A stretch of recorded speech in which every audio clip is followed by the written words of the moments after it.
좋아요와 구독하기, 알림 설정은 사랑입니다.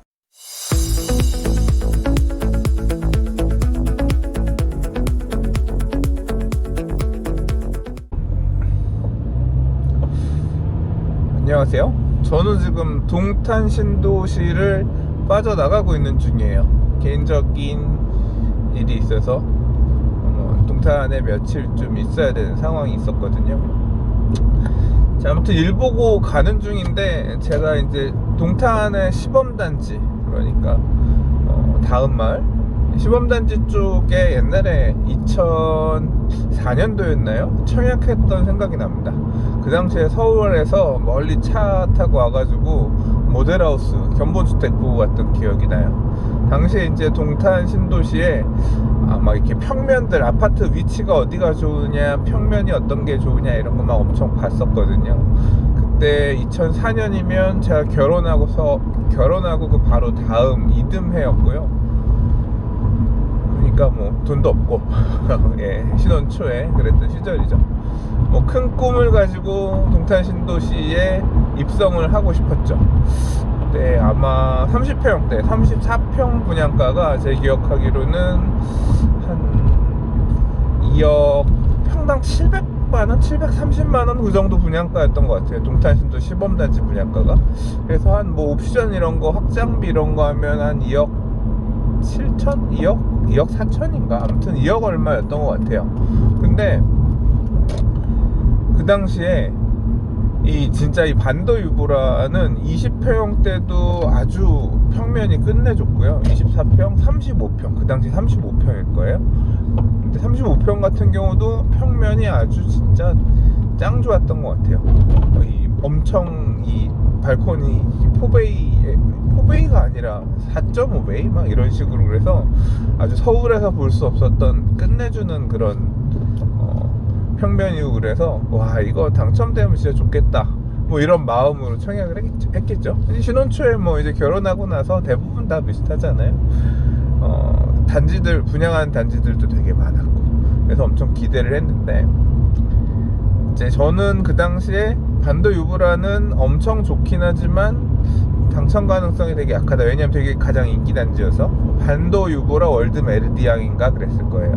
그 옆에 우남 퍼스트빌도 평면이 괜찮고 위치가 괜찮았던 걸로 기억해서 아마 제가 그거 청약을 하지 않았나 싶어요. 그 당시는 지금처럼 날짜별로 이렇게 원하는 날짜에 청약하는 그런 시스템이 아니라 동시분양이라 그래서 같은 날 여러 개의 아파트 단지를 한꺼번에 청약을 받았거든요. 그러니까 그날 청약할 수 있는 아파트가 딱 한 군데, 8개 중에 뭐 하나, 뭐 이런 식으로 선택했어야 되는 거죠.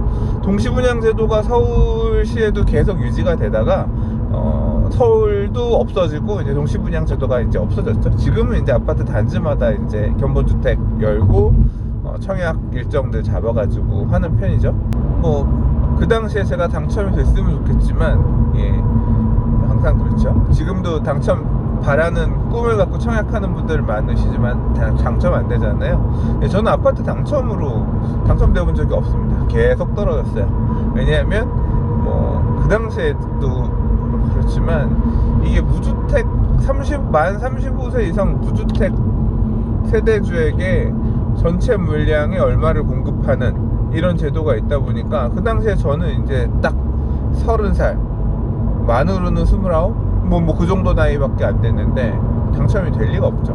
안 됐어요. 계속 안 돼서 그냥 포기했는데, 또 이게 동탄 신도시 같은 경우는 분양가도 저렴하고, 그러니까 뭐가 있었냐면 전매 제한이 있었습니다. 그래서 이 피를 주고 사고 싶어도 당시에 살 수가 없었어요. 바로 아마 전매 제한이 아예 뭐 얼마 있다가 있는 거였나? 그랬던, 정확하게 기억이 안 나는데 아무튼 바로 분양권 전매를 할 수는 없는 그런 상황이었거든요. 그래서 결국은 포기했죠. 그리고 뭐 다른 단지들도 후속으로 나오는 게 있을 수 있으니까 이제 포기하고 계속 청약을 했을 수도 있는데, 이제 그 당시에 제 부동산 사부님이 야, 이런 데는, 신도시 이런 데는, 택지지구 이런 데는 계속 그렇게 청약하는 거 아니라고, 제일 대장될 수 있는 거 정도나 보고 다른 데 기회 많으니까 하지 말라고 그러시더라고요. 그래서 동탄 신도시는 저는 시범단지까지만 청약을 하고 안 했어요.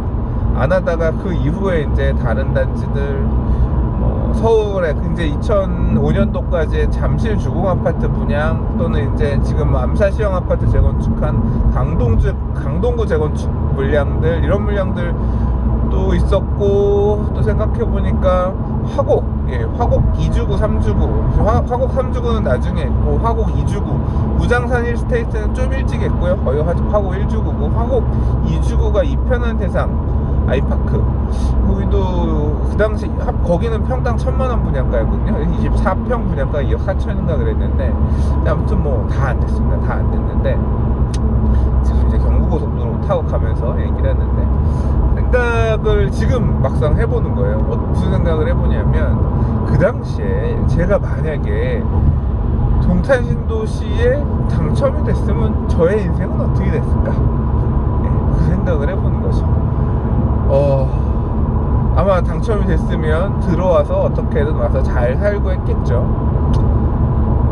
시범단지 아마 동탄 시민이 돼서 그냥 계속 이렇게 살지 않았을까 싶어요. 근데 뭐 운명의 장난이었는지, 또는 신께서 그렇게, 하나님께서 이렇게 점지하셨는지 모르겠지만 안 됐잖아요. 그래서 결국 저는 어떻게 했냐면, 청약하다 안 돼가지고 분양권을 사고 싶어도 못 샀어요. 왜냐하면 2003년도, 4년도, 5년도 계속 규제가 세지면서 분양권 전매가 금지됐었잖아요. 그러니까 살 수 있는 게 없었는데, 제한적으로 그 당시에 이제 규제가 살짝 이렇게, 지금도 규제가 하나씩 추가가 되는 거잖아요. 분양권이 아예 금지 이런 게 아니라 틈새 시장 이런 것들은 좀 열어줬어요. 예를 들자면 그 당시에 아파트는 그냥 계속 전매 금지인데, 주상복합 아파트는 전매가 가능해, 이런 식으로 규제가 조금 바뀌었다가, 또 집값이 막 불안하니까 그러면 주상복합 아파트는 1회 안에 전매가 가능해, 이렇게 규제가 바뀌어요. 그러다가 또 이제 1회 안에 전매 가능하대 해서 막 사람들이 이제 주상복합 아파트 분양권을 일종의 투기처럼 막 청약해서 당첨시키면 비박구 팔고 이 짓을 하려고 하니까 주상복합 아파트도 전매가 안 되는데, 단 300세대 미만의 소규모 단지는 그렇게 많이 청약을 안 할 테니, 그리고 소규모 단지 아파트는 1회 한해서 전매가 가능해, 뭐 이런 식으로. 이제 나중에는 그것도 전매 안 돼, 그냥 뭐 이렇게 계속 바뀌었거든요. 그러니까 지금도 보면 몇 년 전에 분양했던 단지들 중에서는 전매가 예외적으로 가능했던 단지들 있잖아요. 그것처럼 그렇게 이제 점점 규제가 촘촘해지는 거였죠. 그래서 2005년도에 딱 보니까 나는 청약으로는 도저히 뭐가 안 될 것 같고, 뭔가 분양권이라도 사야겠는데, 왜냐하면 기존 주택을 살려면 돈이 너무 많이 필요한 거예요. 진짜 저는 그 당시에 청약밖에 미래가 없어 보였었거든요. 똑같아요, 지금이랑. 왜냐하면 내가 지금 손에 들고 있는 돈이 5천만 원밖에 없는데, 2005년도 당시에. 그래서 이거 어떻게 할까 하다가, 청약은 결국은 2005년도에 마지막 청약한 거 포기하고요, 그냥 분양권을 사기로 안 먹습니다. 그러니까 300세대 미만의 전매가 가능한 주상복합 아파트들 중에서 살 게 뭐가 있을까 보다가, 그래서 이제 지금 살고 있는 집의 아파트, 그 분양권은 2005년도에 경기가 이렇게 막 좋지 않을 때, 이게 2000년대에도 계속 불장이 이어졌던 게 아니라, 뜨거웠다가 대책 나오면 좀 쉬어가면서 또 6개월 동안 잠잠했다가, 지금이랑 비슷합니다. 가라앉았다가 또 다시 불 붙고 막 몇 달 사이에 막 난리가 났다가 또 규제 나오면 이게 반복됐거든요. 그러던 시점에 뭐 프리미엄 안 주고 용산에 있는 30평대, 그 당시에 주변에 다 공장터였어요. 저기 어떻게 사람이 살아? 이제 그럴 만한데, 그러니까 이제 미분양은 아니지만 이렇게 마이너스 프리미엄 물건 이런 것도 있었던 거죠. 그래서 그거를 그 당시에 매수해서 지금 들어와서 삽니다. 그 당시에 분양가가 얼마였냐면 4억 5,700만 원. 나중에 뭐 옵션비 이런 거 저런 거 해도 옵션비가 1,000만 원이 확장비에, 에어컨, 저희 집 에어컨 5대, 천정 에어컨 600 몇십만 원, 그러니까 한 1,000만 원 정도, 확장비가 380인가 주복이라 확장되는 공간이 별로 없었어요. 그래서 한 돈 1,000만 원 정도 더 옵션비 내서, 그러니까 한 4억 6천, 7천 그 정도에 들어온 거죠.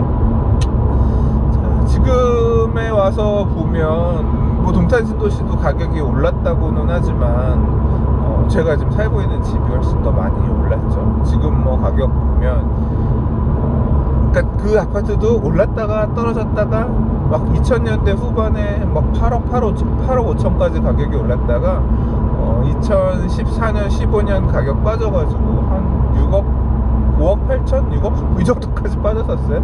그러니까 실제 뭐 4억 7천에 분양받아서 로얄층들 같은 경우는 분양가가 5억 정도였으니까 뭐 5억에 분양받아서 10년 뒤에 한 8년 뒤에 6억 2천 이렇게 됐으면 뭐 오른 것도 아니죠 별로. 아무튼 그런 시절도 있었지만 지금은 또 다시 올라가지고 한 10억은 더 가는 것 같아요. 한 11억 정도는 가는 것 같거든요. 그러니까 뭐 그런 거죠.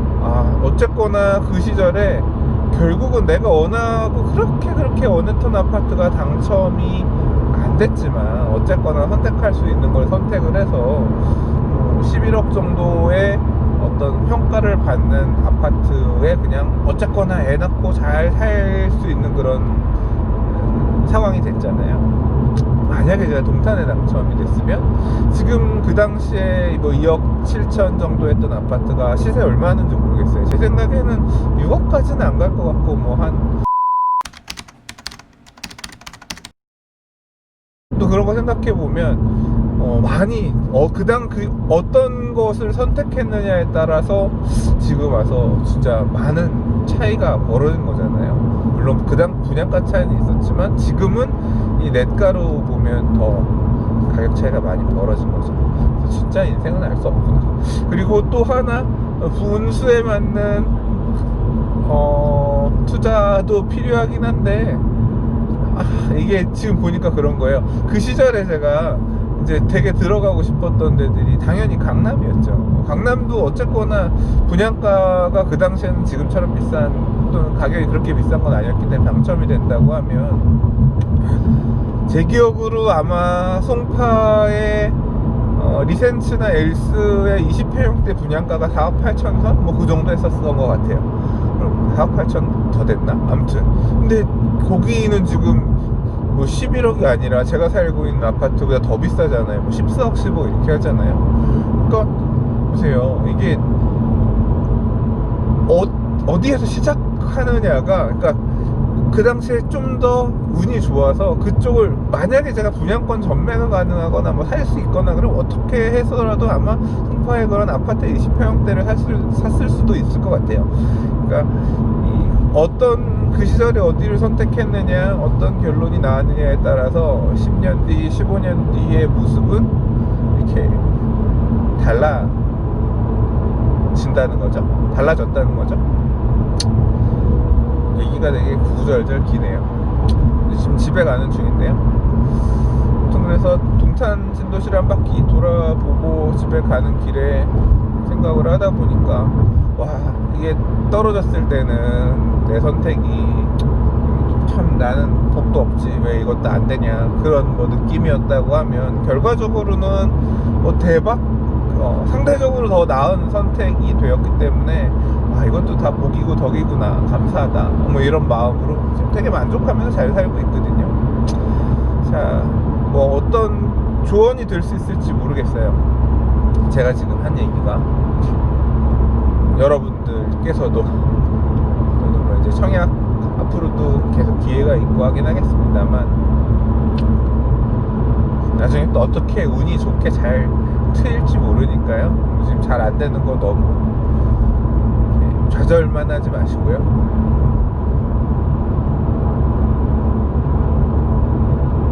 가급적이면 약간 무리를 하더라도 이거 분양가 너무 비싼 거 아니야? 좋은 데가 좋으니까 비싼 거죠.